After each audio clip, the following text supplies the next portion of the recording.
ka mmetere onwe m Mmiri Nyiri Enyi n'ichida oyimuni gadio onye na-ekwu nwere ifo na-eme obere nwa Chukwu nyere ego wee si anyelụba obodo aka Igbo na-etili Mmiri Nyiri Enyi oyimo onye na-ekwu nwere ifo na-eme odegwu nwa n'ichida ọkwa aka m ife menaghị ka na-ekwu obere nwa chi nyere ego obodo wee na-agbanụ ọlọghọlọ ndị asịrị wee kụba odegwu Mmiri Nyiri Enyi odegwu n'ịgadị ego yi gbalụ ndị lọgharị oyibo obere nwa chi nyere ego Igbo na-etili Mmiri Nyiri Enyi Igbo na-etili Mmiri Nyiri Enyi ya furu Mmiri Nyiri Enyi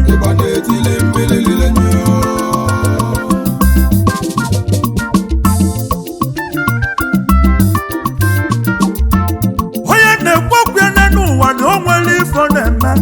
o nwere ife imenwuru nyaka njekwu maka ihe ego ịgbaru ndị lụgharị odegwu nwa nchi na mmalụ ochi eze nkwenye na-asị ekene ego yi na oriri nne o nwere mgbọsị bịa beghị ndị mmadụ wee karịa mgbe na-ajụghị ọ bụ gịnị na-eme oyimo iwe nsi m eze nkwa n'ọbụ ndị bịara enyemaka onye kosi mbanụ imere ya mkpọ naba odegwu Mmiri Nyiri Enyi oyimo ndị nyara ka erigo nne ndị lụrụ nọ n'ichida fa karịrị akarị odegwu mmiri oyimo ndị na-akwụrụ ụgwọ akwụkwọ fa riri nne odegwu Mmiri Enyi oyimo jidekwa ka iji o nwere mgbe olu mgbe Chukwu ji gọzie ehi ndị asịrị iwe kwube ego gị bụ mmiri bụ ego jọọ oyim o nwere ife karịgo obi ọ bụ Chukwu na-eme eze ọ bụ Chukwu na-eme eze ọ bụ ya na-eme ọgaranya oyimo ajụjụ ajụ ha ma gbaba onye maba bụ obulu odegwu mmiri odegwu mmiri odegwu mmiri ndị sila asisigori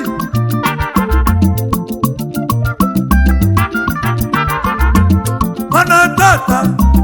mana abịazi beghị na yoga yiyo inyelu n'aka odegwu mmiri ka njọ oyi ị na-emezikwa ọbara ọla maka nke imelu uju oyi imekwa ọzọ odegwu mmiri Igbo na-etili Mmiri Nyiri Enyi Igbo na-etili Mmiri Nyiri Enyi Igbo na-etili Mmiri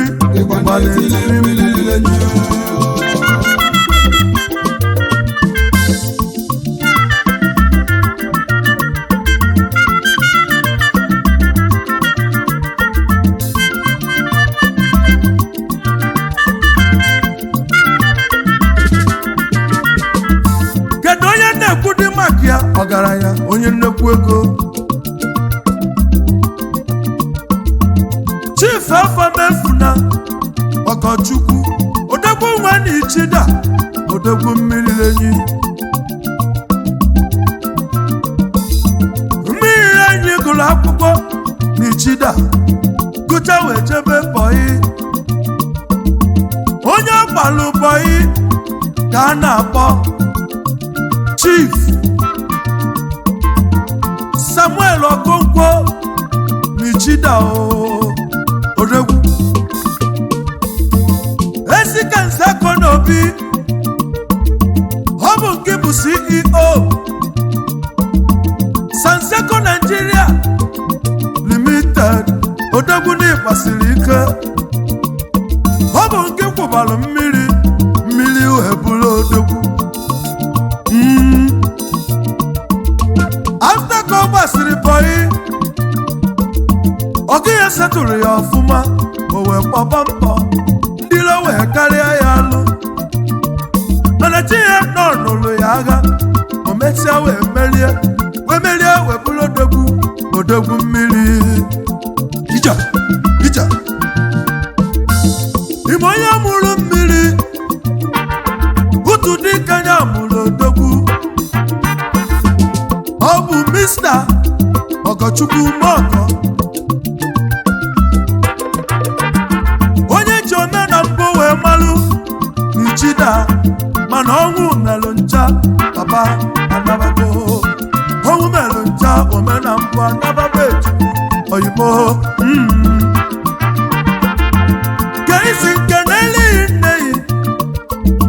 Mrs. Grace Omoko n'Ichida mama asị nke igolibe na nwa ya emebe gị ife ego oyibo odegwu mmiri odegwu mmiri enwilo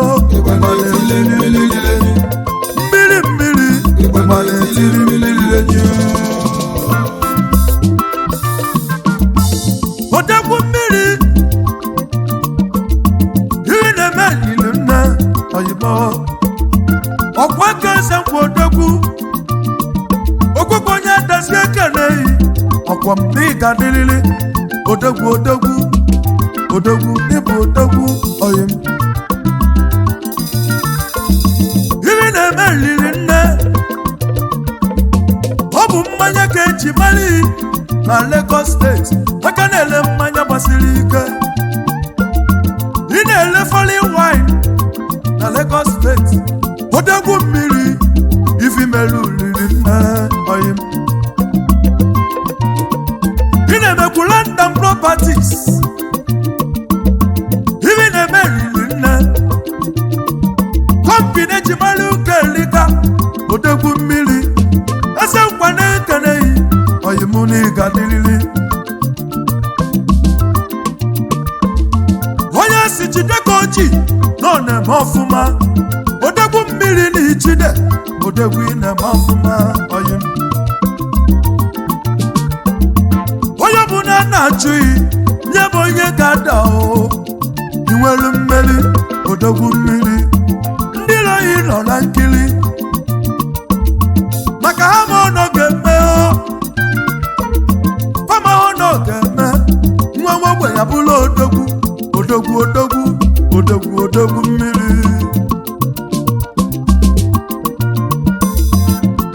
jide ka iji melogo gị gaba n'ilu eze nkwa na-ekwu ili eze kwesị na ọ ga-adịrị ya mma odegwu mmiri odegwu mmiri ịgba na-etili mmiri lenyi tọdụ ya mmiri ịgba na-etili mmiri lenyi odegwu mmiri ịgba na-etili mmiri lenyi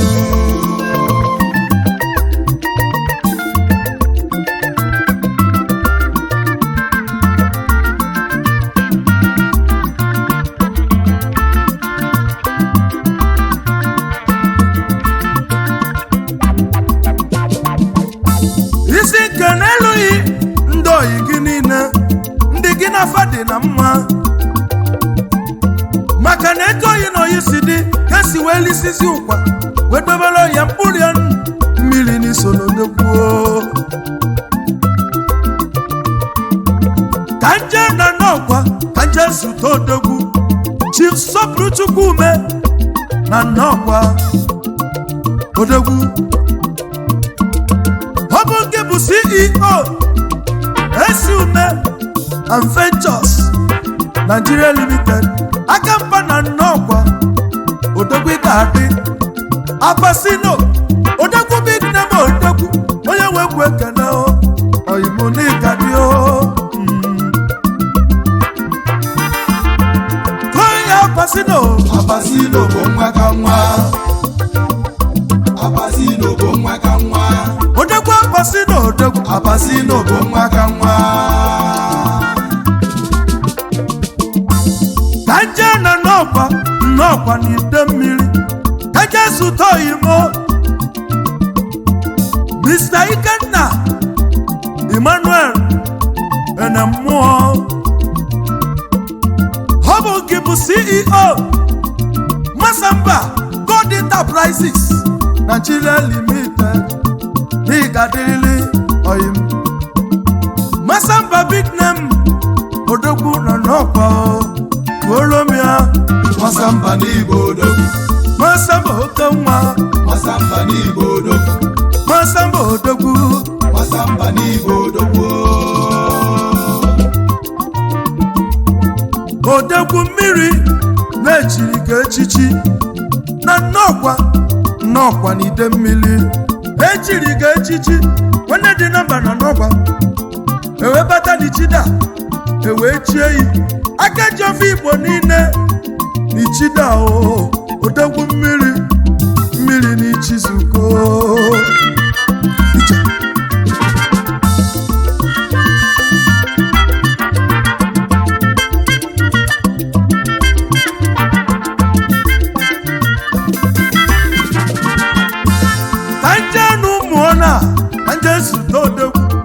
Chimo Keke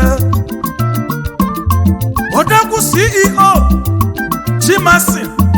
Nigeria Limited Oke nwa Igadi Odogwu nwa n'ụmụọna nwana yeze n'ụmụọna Tuolumia Nwana yeze n'Igbo odogwu nwana yeze n'Igbo odogwu Oke nwana yeze n'Igbo odogwu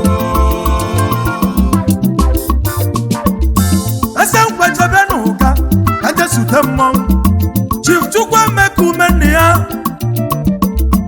Ebusi Ventures Nigeria Limited Oke nwa n'ụga Alhaji Tunde n'ụga Ozoyimu n'Igadili Tuolumia Alhaji Tunde n'ụga onye na-ekwe ego ndụ gachite bụ Alhaji Tunde n'ụga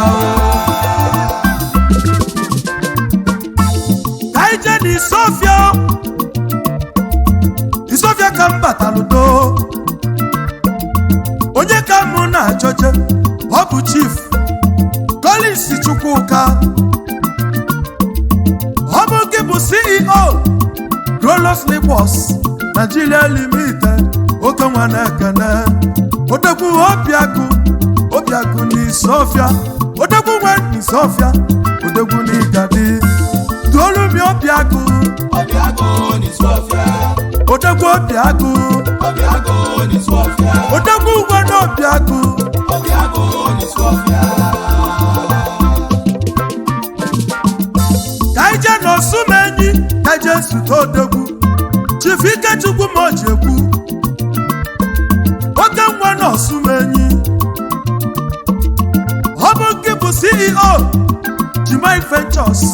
Nigeria Limited oke nwa n'Osumenyi enyi n'Osumenyi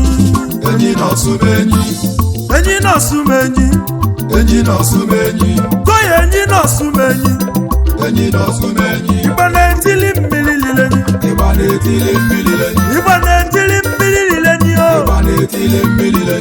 ya furu mmiri lilenyi Igba na-etili mmiri lilenyi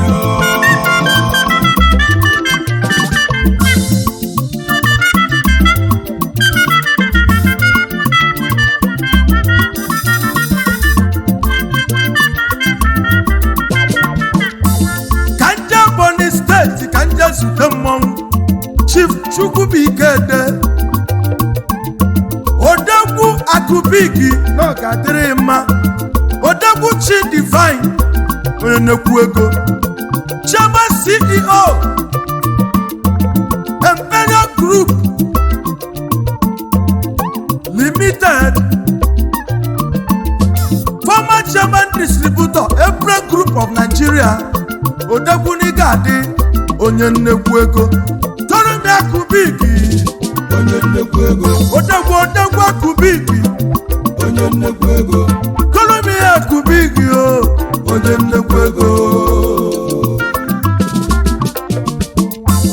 kanja ni chida kanja suto odegwu Chief Chisomi Fekando onye nnekwu ego onye ọma si Emmanuel Nigeria Limited nwa bụ nwa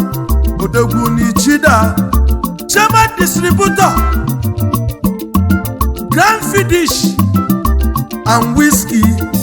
nke na-atụ 21 years nke na-atụ 18 years nke na-atụkwu 30 years odegwu nwanụ odegwu n'ichida nwa bụ nwa oke nwa n'ịgadị nwa bụ nwa oke nwa n'ịgadị Igbo na-etili nwa bụ nwa oke nwa n'ịgadị nwa bụ nwa n'ịgadị kanja na alọ London alọ n'ide mmiri kanja zute oke nwa lọchibiri kedu onye na-ekwu maka ya Mr. Chukwudi Igbochi oyibo odegwu C. Frank Nigeria Limited Chairman Distributor Agọ Wine onye ọma n'igadi oke nwa na alọ London onye nnekwu ego odogwu n'ịgadị nene onye nnekwu ego odogwu n'ịgadị odegwu n'igadi odegwu onye alọ London odogwu n'ịgadị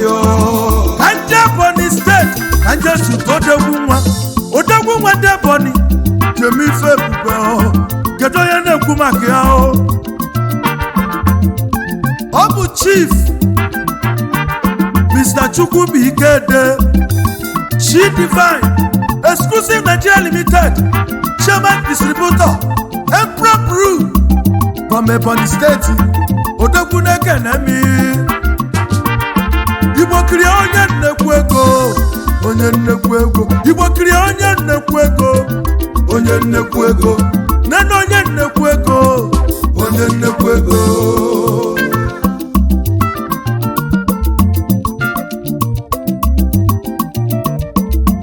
kanje na ojoto n'ide mmiri eze nkwaje chọba na odegwu kedu onye na-ekwu maka ya Mr. Rinse Mmụọghalụ odegwu CEO Mmụọghalụ Ventures Nigeria Limited odegwu n'igadi ogo na-eje ije wanụ na ojoto onye nnekwu ego odegwu nwa Igbo ji webiri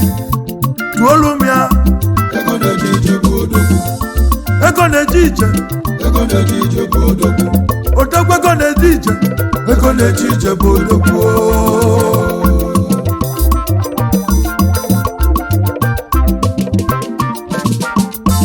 kaije n'ichida kaije sutoyi kedu onye na-ekwu maka ya Chief Ifeanyi Chukwueze kpụ n'ọnụ ọ bụ nke bụ CEO Anyị Dons Nigeria Limited ọ bụ nke bụ Chairman Diamond Football Club odegwu nwa n'igadi odegwu ejimalụ obodo amalụ odegwu ejimalụ obodo amalụ odogwu ejimalụ obodo amalụ odegwu nwa n'ichida odogwu ejimalụ obodo amalụ odegwu na-ekenemi odogwu ejimalụ obodo amalụ isi nkene mụọ na-emerighị ihe isi nkenelu ugwu ihe mụ kenelu ihe ndị ana na ndị enu mụ kenelu ihe eze nwanyị ala na-asụ nwa odegwu n'igadi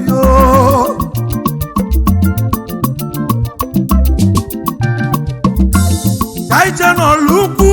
ọlụkwu na ide mmiri kaije zụta oyimo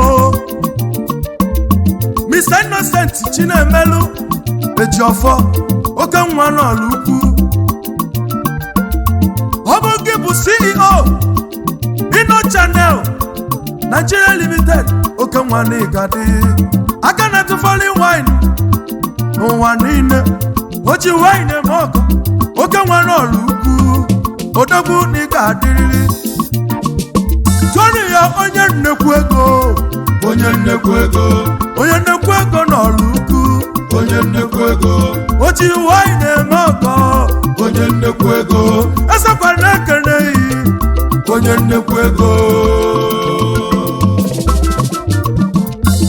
kanje n'ichida kanje sutoyi m Chief Samuel Okonkwo